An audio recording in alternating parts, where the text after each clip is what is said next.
നഷ്ടപ്പെടുന്നതും നമ്മൾ പെർമനന്റ് ആയിട്ടൊരു hospital visit അല്ലെങ്കിൽ ഒരു മെഡിസിന്റെ കൂടെ സഞ്ചരിക്കേണ്ട ഒരു സിറ്റുവേഷൻ വരുന്നത്. അപ്പൊ ഗ്രോത്ത് ആൻഡ് ഡെവലപ്മെന്റിന് ന്യൂട്രീഷൻ വളരെ മുഖ്യം. നേരത്തെ പറഞ്ഞ മാതിരി നമ്മുടെ ഇമ്മ്യൂണിറ്റി അല്ലെ, നമ്മളിപ്പോ അറിയാം നമുക്ക് എന്താ പറയാ ഡെയിലി ബേസിൽ പുതിയ പുതിയ അസുഖങ്ങൾ നമ്മൾ കേട്ടുകൊണ്ടിരിക്കുകയാണ്. പണ്ടത്തെ കാലത്തൊന്നും ഇത്ര അധികം ഒന്നും അസുഖങ്ങളെ കുറിച്ച് നമ്മൾ കേട്ടിട്ടുണ്ടായിരുന്നില്ല. ഇന്ന് നമ്മൾ വളരെ കോമൺ ആയിട്ട് കേൾക്കുന്ന മേജർ കില്ലർ ഡിസീസുകൾ വരെ പണ്ടുള്ള കാലത്ത് വളരെ റയർ ആയിരുന്നു അല്ലെ. അപ്പൊ അതിനൊരു മെയിൻ റീസൺ എന്ന് പറയുന്നത് നമ്മുടെ ആ ഒരു കാലഘട്ടത്തിൽ നമ്മൾ ഫോളോ ചെയ്തിരുന്ന ഒരു ഡിസിപ്ലിൻ, ഭക്ഷണത്തിന്റെ കാര്യത്തിലായാലും അല്ലെങ്കിൽ നമ്മുടെ ആ ഒരു കായികമായിട്ടുള്ള ഒരു അധ്വാനം അങ്ങനെയുള്ള വിഷയങ്ങളിലായാലും നമ്മൾ എടുത്തിരുന്ന ഒരു അല്ലെങ്കിൽ നമ്മൾ കൊടുത്തിരുന്ന ഒരു പ്രാധാന്യമാണ് നമുക്ക് ആ ഒരു ആരോഗ്യം തന്നിട്ടുണ്ടായിരുന്നത്. ഇന്നെങ്ങനെയാ നമ്മുടെ കാര്യങ്ങൾ അല്ലെ, നമ്മളെല്ലാവരും ഒരു സഡൻറി ലൈഫ് സ്റ്റൈൽ, എല്ലാം പെട്ടെന്ന് വിചാരിക്കുമ്പോഴേക്കും നമുക്ക് മുന്നിലെത്തണം എന്നുള്ളൊരു കാര്യമാണ്. ഇപ്പൊ ഉദാഹരണത്തിന് നമ്മളെല്ലാവരും മൊബൈൽ ഫോൺ യൂസ് ചെയ്യുന്ന സമയത്ത് ഒരു പിക്ചറോ ഒരു വീഡിയോ ഒന്ന് നമ്മൾ ക്ലിക്ക് ചെയ്യുമ്പോൾ ഒരു സെക്കൻഡ് ഒന്ന് അത് ഡൗൺലോഡ് ആവാൻ ലേറ്റ് ആയാൽ തന്നെ നമുക്ക് ഇറിറ്റേഷൻ സ്റ്റാർട്ട് ആവും അല്ലെ. അപ്പൊ അങ്ങനെയുള്ള കാലഘട്ടത്തിൽ ഇന്ന് ആളുകൾക്ക് ധൃതി കൂടി, ആവശ്യത കൂടി, ഇതെല്ലാം നമുക്ക് ക്രിയേറ്റ് ചെയ്ത് തരാൻ വേണ്ടിയിട്ട് ഒരുപാട് ആർട്ടിഫിഷ്യാലിറ്റി നമ്മുടെ സമൂഹത്തിൽ കൂടി തുടങ്ങി. അപ്പൊ ഈ ഒരു ആർട്ടിഫിഷ്യൽ ആയിട്ട് ക്രിയേറ്റ് ആവുന്നതൊന്നും നമുക്ക് എന്താ പറയാ സേഫ് അല്ല, ഹെൽത്തി അല്ല എന്ന് നമുക്കറിയാം. അപ്പൊ എന്തായി,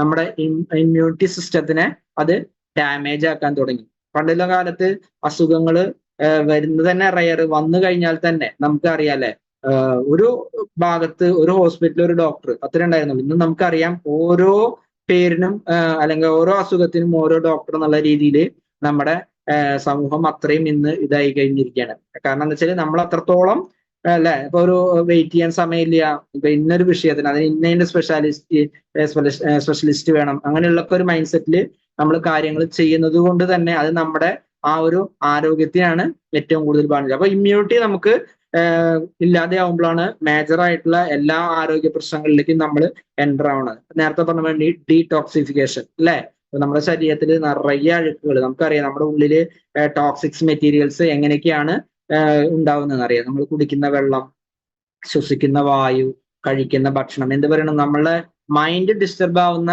സിറ്റുവേഷനിൽ വരെ നമ്മുടെ ബോഡിയിൽ ടോക്സിക്സുകൾ പ്രൊഡക്ഷൻ നടക്കുന്നുണ്ട്. അപ്പൊ ഇതിനെല്ലാം വളരെ പെർഫെക്റ്റ് ആയിട്ട് അതിനെ ക്ലിയർ ചെയ്തില്ല എന്നുണ്ടെങ്കിൽ തീർച്ചയായിട്ടും നമുക്ക് ആരോഗ്യ പ്രശ്നങ്ങൾ വരും. അപ്പൊ നോക്കൂ, ഞാൻ നേരത്തെ പറഞ്ഞ ഒരു പോയിന്റ്, ഇതിനെല്ലാം സപ്പോർട്ട് ചെയ്യുന്ന നമ്മുടെ പ്രധാനപ്പെട്ട ഓർഗൻസിനെല്ലാം നമ്മൾ ഹെൽത്തി ആക്കി വെക്കാനുള്ള ഒരു തീരുമാനം അല്ലെങ്കിൽ ഒരു സ്റ്റെപ്പ് നമ്മൾ എടുക്കുകയാണെന്നുണ്ടെങ്കിൽ തീർച്ചയായിട്ടും ഈ ഒരു കാലഘട്ടത്തിലും നമുക്ക് ഒരു പേടി കൂടാതെ ജീവിക്കാനുള്ള ഒരു അവസരമില്ലേ. നോക്കൂ, ആന്റി ഏജിങ് ഇന്ന് നമുക്കറിയാം അല്ലെ, ജനറേഷൻസ് ഒക്കെ പെട്ടെന്ന് വയസ്സാവുന്ന ഒരു പ്രോസസ്സ്. പണ്ടുള്ള ആളുകളെയൊക്കെ നമ്മൾ നോക്കുകയാണെന്നുണ്ടെങ്കിൽ അവരുടെ പ്രായം പറയുന്ന സമയത്ത് ഇത്രയ്ക്ക് ആയില്ലേ എന്നുള്ളൊരു എന്താ പറയാ തോന്നലാണ് നമുക്ക് വരിക. പക്ഷെ ഇന്ന് അങ്ങനെയല്ല. ഇന്ന് നമ്മളെ കാണുമ്പോൾ ഇത്ര ആയോ നിങ്ങോട്ട് ചോദിക്കുക. അതായത് ആ ഒരു യഥാർത്ഥ വയസ്സിനേക്കാൾ എത്രയോ കൂടുതൽ. ഇപ്പൊ നമ്മുടെ ന്യൂട്രീഷൻ സെന്ററുകളിലൊക്കെ പോയി കഴിഞ്ഞാൽ നമ്മുടെ മെറ്റബോളിക് ഏജ് എന്ന് പറഞ്ഞിട്ട് അല്ലെ, അതിൽ ചെക്ക് ചെയ്യുന്ന കാണാം. ചില ആളുകളുടെയൊക്കെ അത് ചെറുപ്പം ആളുകളുടെയൊക്കെ മെറ്റബോളിക് ഏജ് കാണുമ്പോൾ നമ്മൾ തന്നെ ഞെട്ടിപ്പോവാണ്.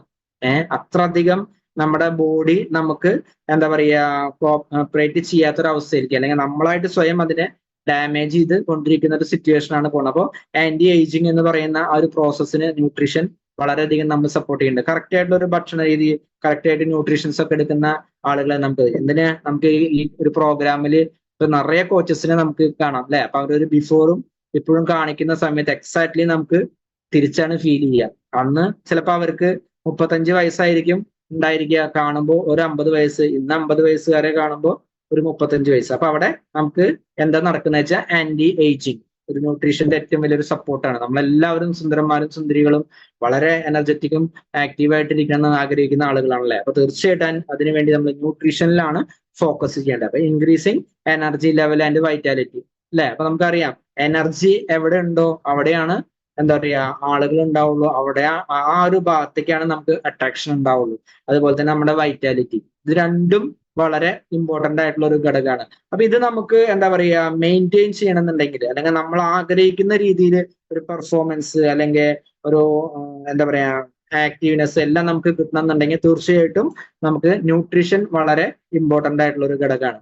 അപ്പൊ ന്യൂട്രീഷനിൽ നമ്മൾ നേരത്തെ പറഞ്ഞു അല്ലെ, വൈറ്റമിൻസ്, മിനറൽസ്, കാരണം എന്താ വെച്ചാല് ന്യൂട്രീഷൻസിനെ കുറിച്ച് നമ്മൾ ചിന്തിക്കുമ്പോൾ രണ്ട് കാര്യങ്ങളാണ് നമ്മളെ മൈൻഡിലേക്ക് പെട്ടെന്ന് ഓടി വരിക. ഒന്ന് പ്രോട്ടീൻ, പിന്നെ ഒന്ന് വൈറ്റമിൻസ്, മിനറൽസ് അല്ലെ. അപ്പൊ പ്രോട്ടീൻ നമുക്കറിയാം, ഒരാൾ എത്ര കിലോ വെയിറ്റ് ഉണ്ടോ അത്രയും ഗ്രാം പെർ ഡേ നമുക്ക് ഭക്ഷണത്തിലൂടെ കിട്ടണം.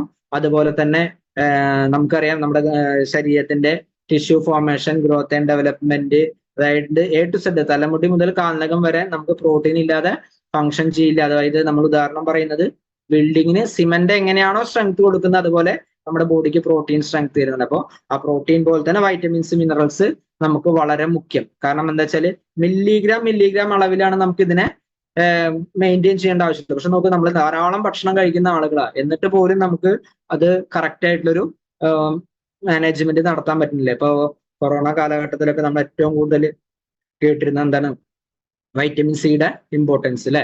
അപ്പൊ നമുക്കത് പ്രോപ്പർ ആയിട്ട് റെഗുലർ ബേസ് നമ്മളൊക്കെ അത് മെയിൻറ്റെയിൻ ചെയ്തു പോയിരുന്നെങ്കിൽ കുറെ ആളുകൾക്ക് ഈ ഒരു സന്ദർഭത്തിൽ നമുക്ക് അതിനെ ഓവർകം ചെയ്യാനുള്ള ഒരു പോസിബിലിറ്റി ഉണ്ടായിരുന്നു. പക്ഷെ അൺഫോർച്ചുനേറ്റ്ലി നമ്മളതൊന്നും ശ്രദ്ധിക്കാതെ പോയതിന്റെ പേരിൽ നിറയെ ആളുകൾ നമുക്ക് നഷ്ടപ്പെട്ടിട്ടുണ്ട്. ഓക്കെ, അതുപോലെ തന്നെ നമുക്ക് നെക്സ്റ്റ് വരുന്നത്